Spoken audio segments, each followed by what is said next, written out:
Barenzia, la véritable histoire. 5e partie. Par un auteur anonyme. Comme prédit par Symmachus, le vol du bâton du chaos n'eut guère de conséquences à court terme. L'empereur Uriel VII envoya plusieurs messages, aussi secs que brefs, exprimant son déplaisir et poussant Symmachus à ne ménager aucun effort pour le retrouver, et à communiquer tous les résultats obtenus à Yagartarn, mage guerrier impérial nouvellement nommé, qui était en charge de l'affaire. « Tarn !» explosa Symmachus, écœuré et frustré, alors qu'il faisait les 100 pas dans la petite chambre où Barenzia, enceinte depuis plusieurs mois, brodait tranquillement une couverture pour leur fils.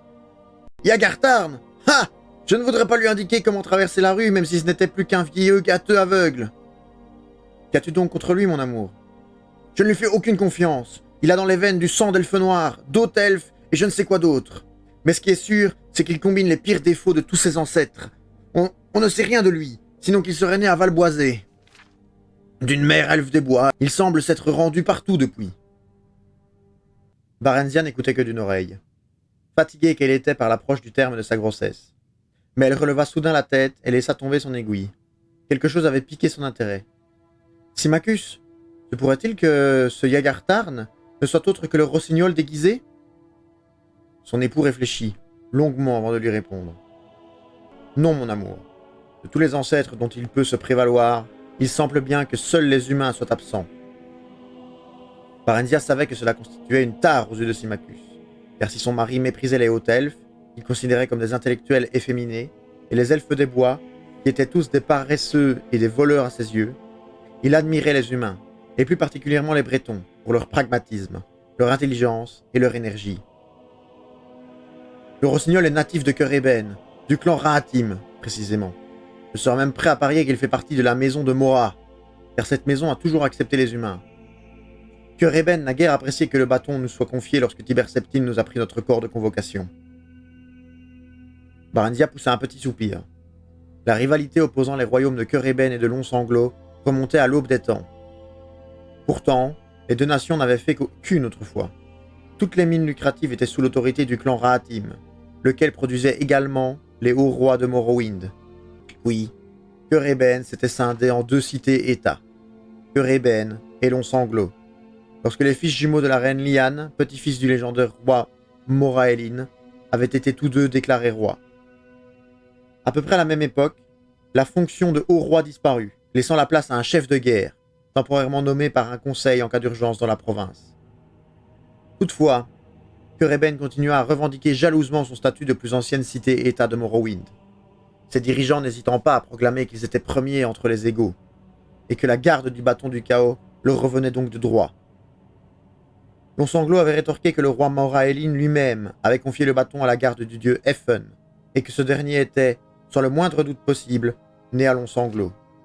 « Dans ce cas, pourquoi ne pas faire part de tes soupçons à Yagartarn ? Qu'il le retrouve donc, ce bâton, du moment que quelqu'un le récupère, quelle importance que ce soit lui ou toi ?» Symmachus la regarda sans comprendre. « Détrompe-toi, c'est très important, » dit-il doucement après un temps de réflexion. « Mais peut-être pas tant que cela, après tout. » Il ajouta. « Certainement pas assez pour que tu t'en préoccupes davantage. Reste là et continue à broder, » conclut-il avec un large sourire. Elle lui lança son marquoir au visage, le touchant en plein nez. Quelques mois plus tard, Barenzia donna naissance à un fils en excellente santé, qu'ils nommèrent Elset. Personne n'entendit plus parler du rossignol ni du bâton du chaos. Si le royaume de Keureben avait l'objet en sa possession, ses hauts dignitaires ne s'en vantèrent pas. Les années passèrent rapidement et dans la joie. Elset grandit vite. Il ressemblait beaucoup à son père qu'il vénérait. Quand il eut 8 ans, Barenzia mit au monde une fille, comblant ainsi son mari de bonheur. Elset faisait la fierté de son père, mais la petite Morgia, prénommée en l'honneur de la mère de Symmachus, le faisait fondre. Hélas, la naissance de Morgia n'annonça pas des jours meilleurs, bien au contraire. Les relations avec l'Empire se détériorèrent lentement, sans raison apparente.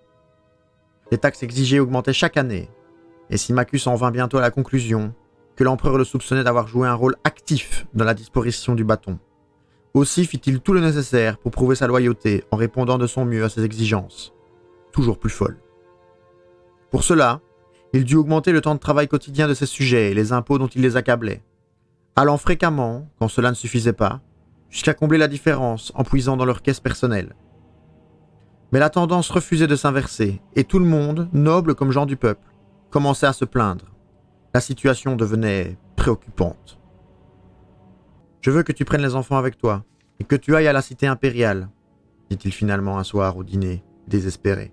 « Tu dois forcer l'empereur à t'écouter, sans quoi nous aurons une révolte sur les bras d'ici le printemps. » Il se fendit d'un sourire forcé. « Je sais que tu en es capable, ma chérie. Tu as toujours su y faire avec les hommes. »« Même avec toi, j'imagine ?» répondit-elle en s'obligeant à sourire à son tour. « Oui, surtout avec moi, » reconnut-il tendrement. « Mais pourquoi les enfants ?» demanda-t-elle en jetant un œil à sa progéniture. Elseth jouait du luth en chantant en duo avec sa petite sœur. Il avait 15 ans, Morgia presque 8. Ils l'émouvront peut-être. Et puis, il est grand temps qu'Elseth soit présentée à la cour impériale. Admettons, mais ce n'est pas la raison qui te préoccupe, dit-elle en inspirant profondément pour se donner du courage. Tu penses que nous ne sommes plus en sécurité ici. Mais si tel est le cas, tu ne l'es pas non plus. Accompagne-nous, le pressa-t-elle. Il lui prit les mains. Barenzia, mon amour, cœur de mon cœur. Si je pars maintenant, nous n'aurons plus rien à notre retour. Ne t'inquiète pas pour moi, tout ira bien. Je suis assez grand pour me défendre, et je le ferai d'autant mieux si je n'ai pas à me faire du souci pour toi et les enfants. N'oublie jamais que nous avons besoin de toi, murmura-t-elle en appuyant la tête contre la poitrine de son époux. J'ai besoin de toi. Nous pouvons nous passer de tout le reste si nous sommes ensemble. Il est plus facile de vivre les mains vides et le ventre vide que le cœur vide. Elle se mit soudain à pleurer en repensant au rossignol et au bâton du chaos. C'est à cause de ma stupidité que nous en sommes là, s'accusa-t-elle. Si tel est le cas, je n'ai pas à m'en plaindre, bien au contraire, l'assura-t-il en lui souriant tendrement. Il posa son regard sur leurs enfants. Aucun de nous 4 ne manquera jamais de rien, je te le promets, mon amour. Jamais, au grand jamais. Je t'ai déjà tout volé une fois, Barenzia, car l'empire de Tiber Septime n'aurait jamais vu le jour sans mon aide. Sa voix se durcit. J'ai aidé à le fonder, je peux le détruire s'il le faut. N'hésite pas à le dire à Uriel Septime, et rappelle-lui que ma patience n'est pas infinie. Barenzia poussa un petit cri de surprise. Symmachus n'était pas du genre à proférer des menaces en l'air. Il lui paraissait tout aussi inconcevable qu'il puisse un jour se retourner contre l'Empire, que le vieux loup levé près de l'âtre puisse se retourner contre elle. « Comment ?» s'enquit-elle. « Il vaut mieux que tu ne le saches pas, » répondit-il en secouant la tête.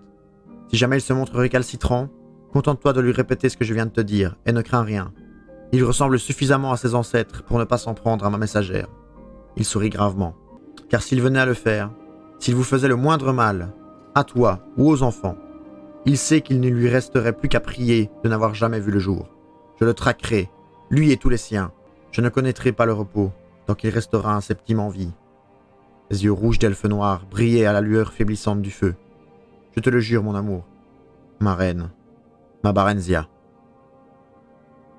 Barenzia le serra aussi fort que possible, mais malgré la chaleur du corps de Symmachus, elle ne put s'empêcher de frissonner. Debout devant le trône de l'empereur, Barenzia tentait d'expliquer à ce dernier quelle était la situation au royaume de Long-Sanglot. Elle avait dû attendre plusieurs semaines avant d'être enfin reçue par Uriel Septime, l'audience ayant sans cesse été repoussée sous divers prétextes. Sa Majesté était indisposée, ou une affaire urgente requiert l'attention de son Excellence, ou encore « Je regrette, Votre Altesse, mais votre rendez-vous était prévu pour la semaine prochaine. Voyez... » Et le pire, c'est que cela se passait mal. L'empereur ne se prenait même pas la peine de faire semblant de l'écouter. Il ne l'avait pas prié de s'asseoir, pas plus qu'il n'avait autorisé les enfants à partir. Elseth se tenait droit comme une statue, mais la petite Morgia commençait à avoir du mal à en faire autant. L'agitation dans laquelle se trouvait Barenzia ne l'aidait en rien à se calmer. Peu de temps après son arrivée à la cité impériale, l'ambassadeur de Long-Sanglot était venu lui apporter plusieurs messages envoyés par Symmachus. Les mauvaises nouvelles s'étaient succédé. La révolte tant redoutée avait finalement éclaté. Les paysans s'étant regroupés autour de quelques petits nobles dépités qui exigeaient que Symmachus leur remette le pouvoir. Seule la garde impériale et quelques soldats dont la famille servait Barenzia depuis maintes générations défendaient encore Symmachus. Les hostilités avaient déjà commencé, mais apparemment, Symmachus allait bien et contrôlait encore la situation, même s'il écrivait lui-même que cela ne pourrait durer. Il suppliait Barenzia de tout mettre en œuvre pour se faire entendre par l'empereur, et surtout de rester à la cité impériale avec les enfants jusqu'à ce qu'il lui écrive que la situation s'était calmée. et qu'elle pouvait rentrer. Elle avait essayé de se frayer un passage de force entre les obstacles que lui imposait la bureaucratie impériale, en vain. Pour ne rien arranger, du jour au lendemain, elle n'avait plus reçu la moindre nouvelle de Long-Sanglot. Les semaines s'étaient écoulées, lentement et dans une ambiance insupportable. Barenzia passant sans cesse de la fureur qu'elle éprouvait à l'égard des nombreux majordomes de l'empereur, à la crainte que lui inspirait son propre sort et celui de sa famille. Puis un jour, l'ambassadeur lui apprit qu'il attendait des nouvelles de Symmachus pour le lendemain soir au plus tard. Non par les voies habituelles, mais par faucon de nuit. Comme si cela était un signe, elle apprit le même jour qu'Uriel Septime consentait enfin à le recevoir tôt le lendemain matin. À leur entrée dans la salle du trône, l'empereur les avait accueillis d'un large sourire de bienvenue qui ne trouvait nul écho dans son regard. Puis, alors qu'elle lui avait présenté ses enfants, il les avait fixés avec une intention pour le moins dérangeante. Depuis 5 siècles qu'elle fréquentait les humains, Barenzia avait appris à déchiffrer leurs expressions et leurs tics, qui révélaient souvent bien plus qu'on ne le pensait. Même si l'empereur faisait tout son possible pour le cacher, elle lut une voracité dans ses yeux. Et autre chose. Du regret ? Oui, du regret. Mais pourquoi ? Il avait plusieurs enfants, lui aussi. Pourquoi vouloir ceux de Barenzia ? Et pourquoi avait-il lancé à cette dernière un regard brûlant de concupiscence, qu'il s'était hâté de détourner ? S'était-il lassé de son impératrice et de ses maîtresses, les humains étant connus pour leur inconsistance ? Mais l'expression de l'empereur avait changé dès qu'elle avait commencé à évoquer la raison de sa venue et l'irruption de violence qui frappait Long-Sanglot. Il ne bougea pas le petit doigt tout le temps qu'elle parla. Stupéfaite autant qu'outrée par son absence de réaction, Barenzia chercha subrepticement sur son visage pâle et composé les traits des Septimes qu'elle avait connus par le passé. Elle n'avait rencontré cet empereur que 2 fois en tout et pour tout. La première alors qu'il était encore enfant, puis lors de son couronnement, 20 ans plus tard. Il s'était comporté avec dignité lors de la cérémonie, mais sans montrer la distance qui semblait caractériser l'homme qu'il était devenu. En fait, outre la ressemblance physique, on aurait pu dire qu'il s'agissait là de 2 individus différents. Pourtant, quelque chose en Uriel Septime lui était familier. Un peu trop familier. S'agissait-il d'un geste, de sa façon de se tenir ? Elle eut soudain une bouffée de chaleur, comme si l'on venait de renverser une cuve de lave sur sa tête. Une illusion. Elle avait longuement étudié cette forme de magie depuis que le rossignol s'était joué d'elle, apprenant à déceler les illusions sous toutes leurs formes. Elle se trouvait en présence de l'une d'elles. Elle le sentait comme un aveugle sans la chaleur des rayons du soleil sur son visage. Mais pourquoi ?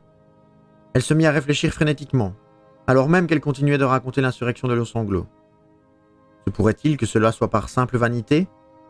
Les humains avaient souvent honte des premiers signes de l'âge, alors que les elfes, eux, étaient fiers de les arborer. Non, pourtant, le visage d'Uriel Septime correspondait à son âge actuel. Barenzia n'osait pas faire appel à sa propre magie, car même les nobles insignifiants avaient les moyens d'en détecter l'utilisation et de s'en protéger à l'intérieur de leur château. Non. Faire usage de magie en ce lieu l'exposerait au courroux de l'empereur aussi sûrement que si elle le menaçait de sa dague. La magie. Une illusion. Cela lui rappela brusquement le rossignol, et elle le vit soudain devant elle. Puis la vision se modifia, et l'empereur redevint Uriel Septime. À ceci près qu'il avait l'air triste, piégé. L'image changea à nouveau, laissant apparaître un 3e homme, ressemblant au rossignol, mais pas tout à fait. Le teint pâle, les oreilles pointues des elfes, et des yeux injectés de sang dans lesquels se lisait une malice insondable. Il projetait une aura d'énergie surnaturelle, un horrible sentiment destructeur. Un tel homme était capable de tout. Puis soudain, elle se retrouva de nouveau face au visage d'Uriel Septime. Comment savoir si son imagination ne lui jouait pas des tours ? Elle ressentit une immense lassitude, comme si elle portait un lourd fardeau depuis trop longtemps. Voyant que la situation critique de Long-Sanglot ne lui attirait aucune sympathie de la part de son auditeur, elle décida d'engager avec lui une conversation plus légère afin de vérifier ses soupçons. Vous souvenez-vous du banquet organisé après le couronnement de votre père, sire ? Vous n'étiez pas plus âgé que la petite Morgia. Cela était un immense honneur pour Symmachus et moi-même d'être vos seuls invités, exception faite de votre ami Justin, bien sûr. Ah oui, répondit-il en souriant prudemment. Très prudemment. Il me semble que je m'en souviens, en effet. J'ai appris que Justin était mort peu de temps après, Majesté. Quelle tristesse! Vous étiez tellement amis, vous et lui. C'est vrai. D'ailleurs, je n'aime toujours pas évoquer le sujet de sa disparition, rétorqua-t-il, devenant encore plus distant qu'avant si c'était possible. Quant à votre requête, madame, nous allons y réfléchir et nous vous ferons connaître notre réponse. Barenzia s'inclina et les enfants l'imitèrent. D'un signe de tête, l'empereur leur fit savoir que l'audience était terminée et ils se retirèrent. Barenzia inspira profondément une fois la porte de la salle du trône refermée. Camarade de jeu imaginaire, Justin n'existait que dans la tête du jeune Uriel, même si ce dernier insistait pour qu'une place lui soit réservée à chaque repas. De plus, malgré son prénom masculin, Justin était une fille. Symmachus avait prolongé la plaisanterie bien des années encore, demandant à Uriel Septime des nouvelles de Justin à chacune de leurs rencontres. L'empereur appréciait grandement, comme le montrait la dernière conversation qu'il avait eue à ce sujet avec Symmachus, quelques années auparavant à peine. En réponse à sa question, il avait expliqué que son ami d'enfance avait fait la connaissance d'un jeune et incorrigible Cagite, qu'elle avait épousé avant de s'installer à l'île Andril pour cultiver des tubercules. L'homme qui occupait le trône de l'empereur n'était donc pas Uriel Septime. Le rossignol alors? Se pouvait-il que... Oui, bien sûr.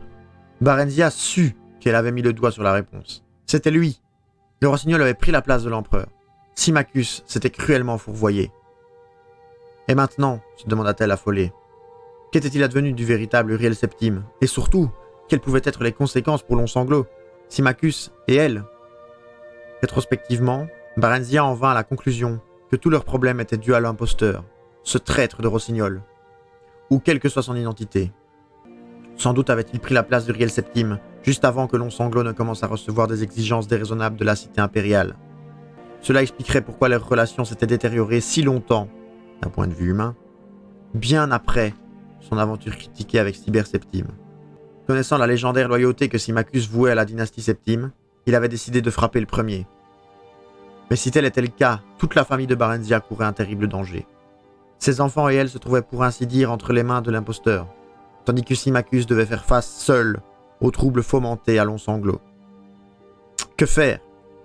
Suivi de ses dames de compagnie et des chevaliers assurant sa garde, Barenzia poussa ses enfants devant elle, une main sur l'épaule, veillant à ne rien laisser transparaître. Ils atteignirent leur carrosse, rapidement. Bien que leur quartier se trouve tout près du palais, le décorum impérial interdisait de se déplacer à pied, même sur une courte distance, et pour une fois, Barenzia en fut heureuse. Son carrosse lui apparut comme un refuge, même si elle savait que cette impression ne pouvait être que trompeuse. Un jeune garçon se précipita vers l'un des gardes pour lui tendre un parchemin, avant de montrer l'attelage du doigt. L'homme d'armes apporta le message à sa maîtresse, tandis que le garçon attendait, les yeux luisants. La note, très brève, présentait les compliments d'Eadwir, roi de refuge dans la province de Haute-Roche, à la célèbre reine Barenzia de Long-Sanglot, tout en sollicitant de lui faire la grâce de le recevoir. Ayant souvent entendu parler d'elle, il se disait désireux de faire sa connaissance. Barenzia eut tout d'abord envie de refuser. Elle ne souhaitait qu'une chose, quitter la cité impériale au plus vite. Rencontrer un humain, fût-il le roi, ne l'attirait aucunement. Elle fronça les sourcils et l'un des gardes lui murmura « Madame, le garçon dit que son maître attend votre réponse. » Ce disant, il lui indiqua un homme encore séduisant, quoique plutôt âgé. Monté à cheval, il était accompagné d'une demi-douzaine de cavaliers constituant une partie de sa cour. Voyant qu'elle l'avait aperçu, il s'inclina respectueusement devant elle, en ôtant son chapeau à plumes. « Très bien, décida-t-elle brusquement. Va dire à ton maître que je le recevrai ce soir après le dîner, petit. » Le roi Eadwir avait l'air poli, inquiet, et aucunement épris d'elle. « C'est déjà quelque chose, se dit-elle songeuse. Barenzia attendait, debout devant la fenêtre de sa tour. Elle sentait la proximité du faucon de nuit familier, mais ne le voyait pas encore, bien que le ciel nocturne fût aussi clair pour elle qu'en plein jour. Puis soudain, il apparut, point minuscule évoluant sous la couche nuageuse. Quelques minutes plus tard, le faucon de nuit effectua sa descente et replia ses ailes pour se poser sur l'avant-bras de sa maîtresse, protégée par un long gant de cuir. Elle posa l'oiseau sur son perchoir, où il patienta, essoufflé, tandis qu'elle défaisait nerveusement le message attaché à l'une de ses pattes. Le rapace la laissa faire, se contentant de boire longuement avant de lisser ses plumes avec son bec. Une partie de sa conscience partageait la satisfaction du faucon, heureux d'avoir accompli sa mission et de goûter un repos mérité. Cependant, quelque chose n'allait pas. Même le rapace le sentait, en dépit de son esprit limité d'animal. Réfrénant ses tremblements, elle déroula la petite feuille de papier. Le message n'avait pas été rédigé de la main de Symmachus. Elle s'assit lentement et défroissa le papier d'une main tout en se préparant corps et âme au pire. Elle avait raison. C'était un désastre. La garde impériale avait déserté son seigneur pour se joindre aux rebelles. Symmachus était mort. Les rares troupes loyales restantes avaient été défaites. Symmachus était mort. Le chef rebelle avait été officiellement reconnu roi de Long-Sanglot par les envoyés de l'empereur. Symmachus était mort. Barenzia et ses enfants avaient été déclarés traîtres à l'Empire et leur tête était mise à prix. Symmachus était mort. L'audience accordée par l'empereur ce matin même n'était donc qu'une ruse, une parodie. L'usurpateur devait déjà être au courant et il s'était joué d'elle. Restez ici, madame, profitez des délices de la cité impériale. Prolongez votre séjour aussi longtemps qu'il vous plaira. Son séjour? Sa détention, oui. Nul doute que son arrestation était imminente. Elle ne se faisait aucune illusion quant à son sort. L'empereur et ses sbires ne la laisseraient jamais quitter la cité impériale. Du moins pas en vie. Symmachus est mort. Madame? Barenzia sursauta, surprise par la servante qu'elle n'avait pas entendue approcher. Qu'y a-t-il? Le Breton est ici, madame. Le roi Eadwir, clarifia la jeune femme en voyant que sa maîtresse ne comprenait pas. Elle hésita. L'oiseau vous a-t-il apporté des nouvelles, madame? Rien qui ne puisse attendre, répondit rapidement Barenzia qui sentait un gouffre profond s'ouvrir sous ses pieds. Occupe-toi du faucon. Ce disant, elle se leva, arrangea le tissu de sa robe et se prépara à recevoir son royal visiteur. Elle se sentait totalement dénuée d'émotion et de vie, comme les murs de pierre qui l'entouraient, comme la torpeur de la nuit, comme un cadavre. Symmachus est mort. Le roi Eadwir la salua avec courtoisie et gravité, de façon quelque peu obséquieuse. Il affirma être un fervent admirateur de Symmachus, qui selon lui figurait en bonne place dans les légendes de sa famille. Puis peu à peu, il en vint à la raison qui avait poussé Barenzia à demander audience auprès de l'empereur. Il lui demanda des détails, puis voulut savoir si elle avait obtenu des assurances favorables à Long-Sanglot. Voyant qu'elle refusait de lui répondre franchement, il se décida à parler. « Vous devez me croire, madame !» s'écria-t-il soudain. « L'homme qui se dit empereur n'est rien d'autre qu'un imposteur. Je sais que cela doit vous paraître impensable, mais non !» répondit Barenzia en choisissant son camp. « Vous avez parfaitement raison, monsieur, je le sais. » Eadwir se détendit pour la première fois, puis plissa les yeux. « Vous dites que vous savez ? Ce n'est pas pour faire plaisir à quelqu'un que vous considérez comme un fou ? » « Je vous assure que non, monsieur, répondit-elle en inspirant profondément. « Et qui se fait passer pour l'empereur, selon vous ? » Yagar Tarn, le mage guerrier impérial. « Ah ! Auriez-vous entendu parler d'un individu se faisant appeler le Rossignol par le plus grand des hasards ? » Il se trouve que oui, madame. D'ailleurs, mes alliés et moi sommes convaincus que le Rossignol et ce renégat de Tarn ne font qu'un. « Je le savais !» exclama Barenzia en se levant et en tentant de masquer le trouble qui l'envahissait. Le Rossignol n'était autre que Yagar Tarn. Cet homme était un véritable démon. Il avait organisé leur chute à la perfection, mettant son plan en action avec une ruse diabolique. Oh, Symmachus, mon Symmachus. Eadwir toussa délicatement, afin d'attirer son attention. Madame, nous avons besoin de votre aide. Il me semble que c'est plutôt moi qui devrais dire cela, répondit Barenzia d'un sourire sans joie. Mais poursuivez, je vous prie. En quoi puis-je vous être utile ? Le monarque lui expliqua son plan sans attendre. Ria Silman, apprenti du vil Yagar Tarn, avait été tuée par le faux empereur qui l'accusait de trahison. Pourtant, elle avait conservé par-delà la mort assez de pouvoir pour contacter ses proches restés sur le plan des mortels. Elle avait choisi un champion, acceptant d'aller rechercher le bâton du chaos caché en un lieu inconnu par le mage renégat. Ce champion devrait ensuite utiliser le bâton pour vaincre Yagar Tarn, lequel était invulnérable à toutes les autres attaques, puis délivrer le véritable empereur emprisonné dans une autre dimension. Toutefois, le champion, qui fort heureusement était toujours en vie, se languissait actuellement dans les oubliettes du palais. Il était donc nécessaire de faire diversion, le temps de libérer le champion avec l'aide de l'esprit de Ria. Barenzia avait réussi à attirer l'attention de l'imposteur, pour ne pas dire plus. Acceptera-t-elle de le distraire le temps que le plan soit mis en œuvre ? J'imagine qu'il devrait m'être possible d'obtenir une nouvelle audience, fit Barenzia sans rien promettre. Mais est-ce que cela serait suffisant ? Il faut que je vous dise que mes enfants et moi-même venons d'être déclarés traîtres à l'Empire. Dans votre royaume de Long-Sanglot et en Morrowind peut-être, madame, mais les choses sont bien différentes à la cité impériale.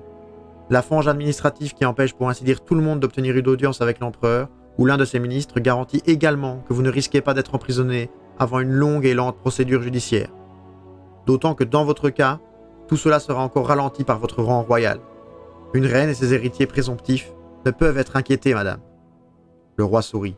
La bureaucratie impériale est une arme à double tranchant. Barendia se sentit rassurée en apprenant que ses enfants et elle ne risquent rien pour le moment. Mais une phrase prononcée par Eadwir la troublait. Vous avez dit que j'avais attiré l'attention de l'imposteur pour ne pas dire plus, mais qu'est-ce qui vous fait dire ça, monsieur ?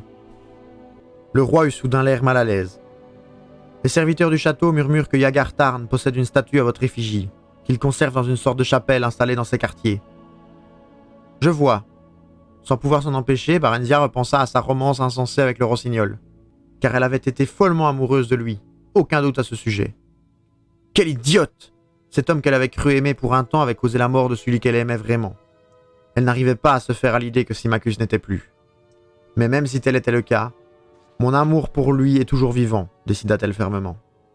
Il serait toujours avec elle, tout comme la douleur qu'elle éprouvait à l'idée de devoir continuer à vivre sans lui. De passer chaque jour, chaque nuit, sans l'amour et la présence réconfortante de Symmachus. De savoir qu'il ne verrait jamais grandir ses enfants, et que ces derniers, surtout la petite Morgia, ne sauraient jamais combien leur père était merveilleux, courageux, fort et aimant. Tu vas mourir pour cela, Rossignol, pour tout ce que tu as fait subir à ma famille. Tu dois mourir. Cela vous surprend-il ? Les paroles d'Eadwir interrompirent ses pensées. Quoi donc ? Le fait qu'il semble vouer un véritable culte à votre personne. Oh ! Son visage resta impassible. Oui et non. Comprenant qu'elle souhaitait changer de sujet, Eadwir recommença à parler de leur plan. Notre champion aura peut-être besoin de quelques jours pour s'enfuir, madame. Pouvez-vous les lui procurer ? Pourquoi me mettre dans la confidence, monsieur ? Pourquoi me faire confiance ? Nous n'avons pas le choix, madame. Mais même si nous l'avions, je sais que je pourrais vous faire confiance. Votre époux a été si bon avec ma famille depuis toutes ces années. Le seigneur Symmachus n'est plus. Comment ? Barendia relata posément les événements récents. Madame, c'est abominable. Je suis désolé. Pour la première fois, la façade calme de Barendia commença à se fissurer. Les marques de sympathie du roi étaient plus qu'elle ne pouvait en supporter. Elle se força à se reprendre.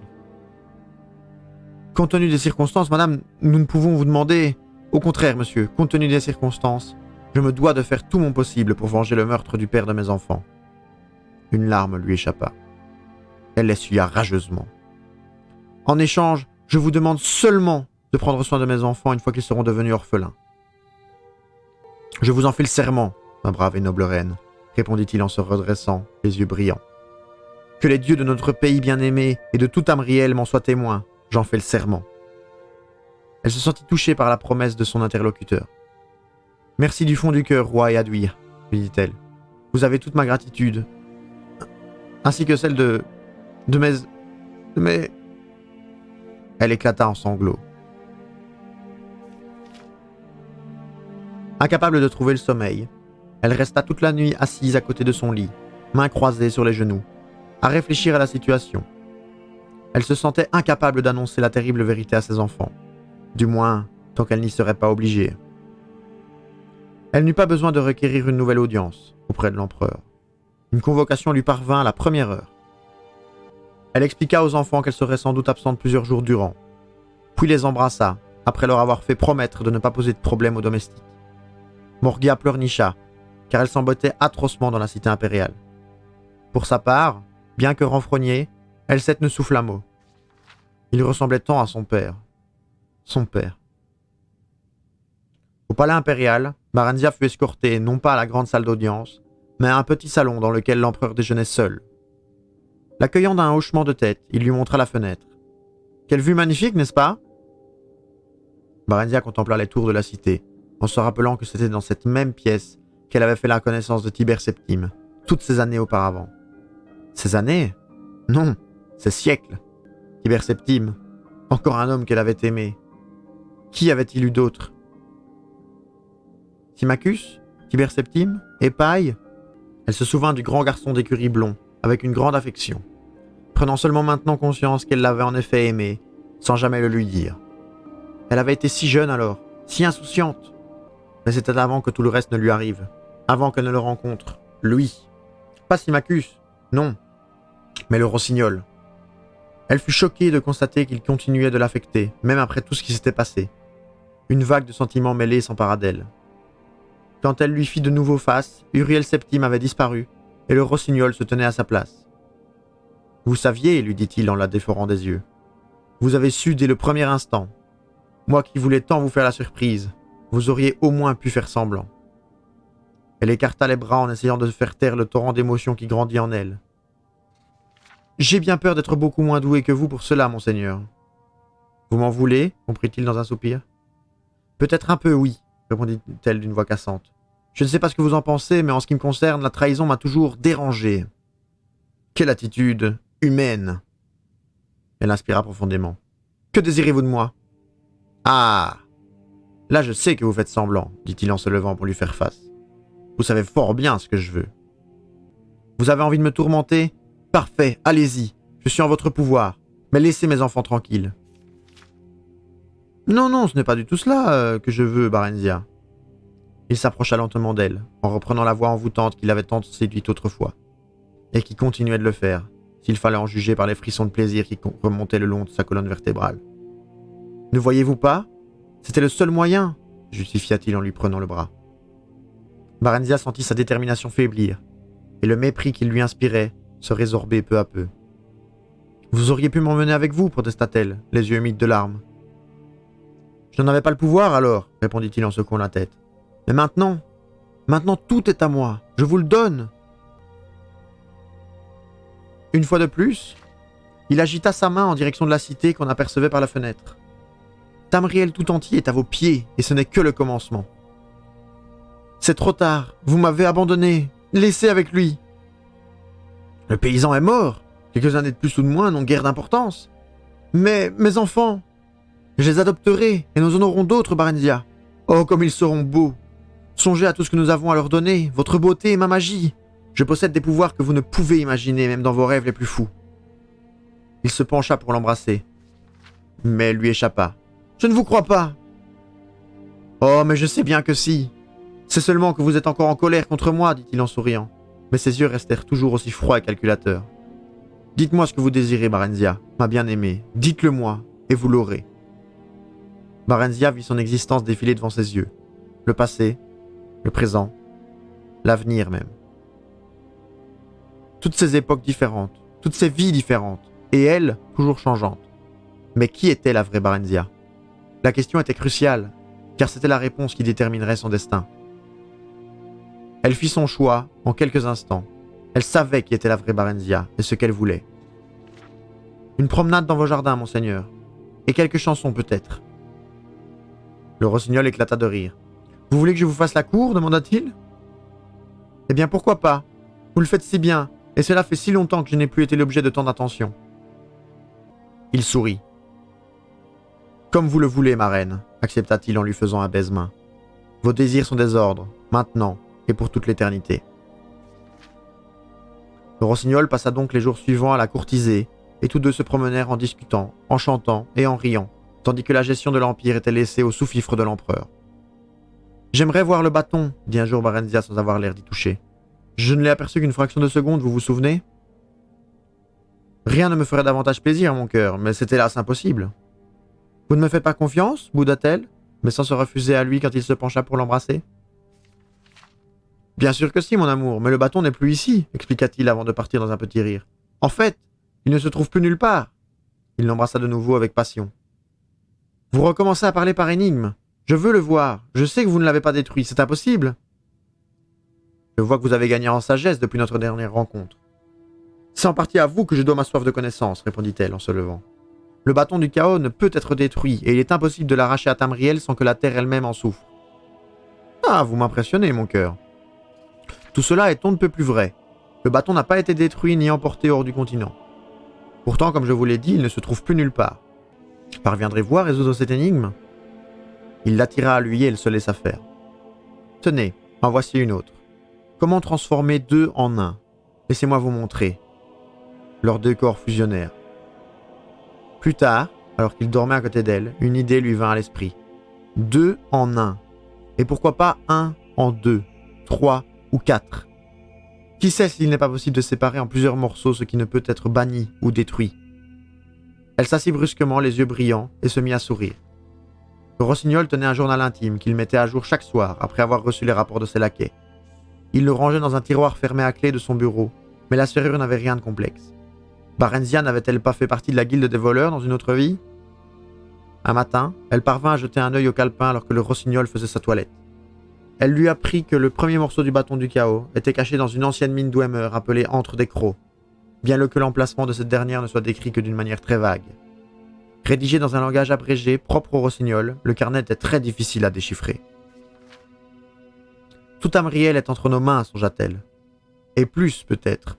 Pourtant... » Malgré tout le charme du rossignol, il n'avait pas de cœur, rien qu'un grand vide dont il ne semblait pas avoir lui-même conscience. Il le laissait paraître de temps en temps quand son regard devenait d'une exceptionnelle dureté.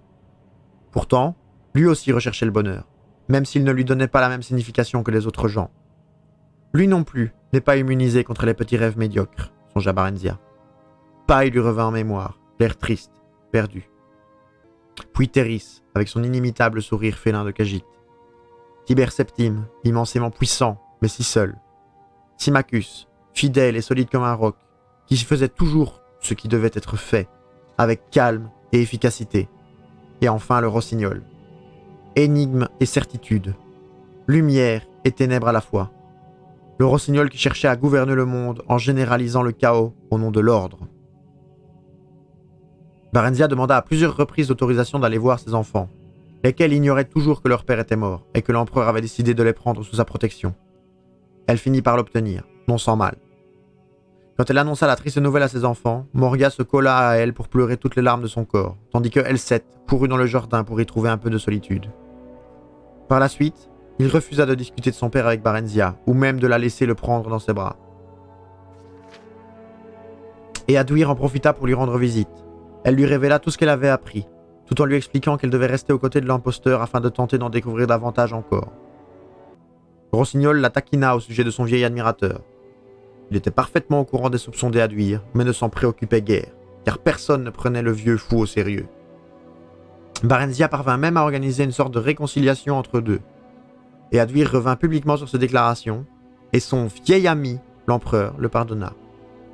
Par la suite, le roi fut invité à venir dîner au moins une fois par semaine en compagnie du rossignol et de Barenzia. Les enfants aimaient bien Aduir. En revanche, Elset désapprouvait la liaison que sa mère entretenait avec l'empereur, qu'il détestait.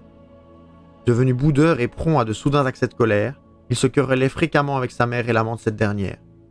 Et Aduir ne semblait pas non plus approuver cette liaison, et le rossignol prenait grand plaisir à montrer publiquement son affection pour Barenzia, afin de contrarier le vieil homme. Il ne pouvait se marier, bien sûr, car Uriel Septime l'était déjà.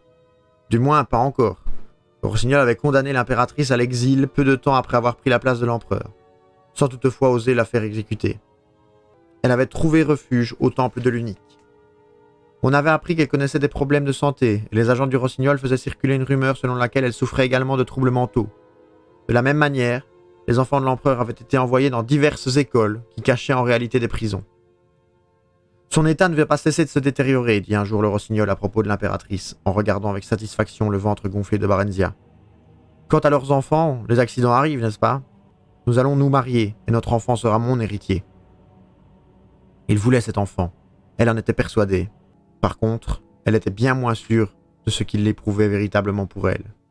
Il se querellait constamment avec une grande violence, le plus souvent au sujet d'Elset, que le rossignol voulait envoyer dans une école de l'archipel de l'Automne, province la plus éloignée de la cité impériale.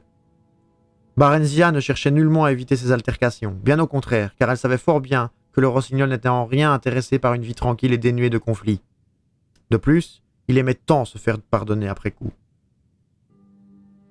De temps en temps, Barenzia prenait ses enfants avec elle et repartait dans ses anciens quartiers, affirmant qu'elle ne voulait plus rien avoir à faire avec lui. Mais il venait toujours la rechercher, et elle se laissait toujours convaincre. C'était inévitable, comme la trajectoire dans le ciel des lunes jumelles de Tamriel. Elle était enceinte de 6 mois quand elle déchiffra enfin le texte indiquant où se trouvait le dernier morceau du bâton.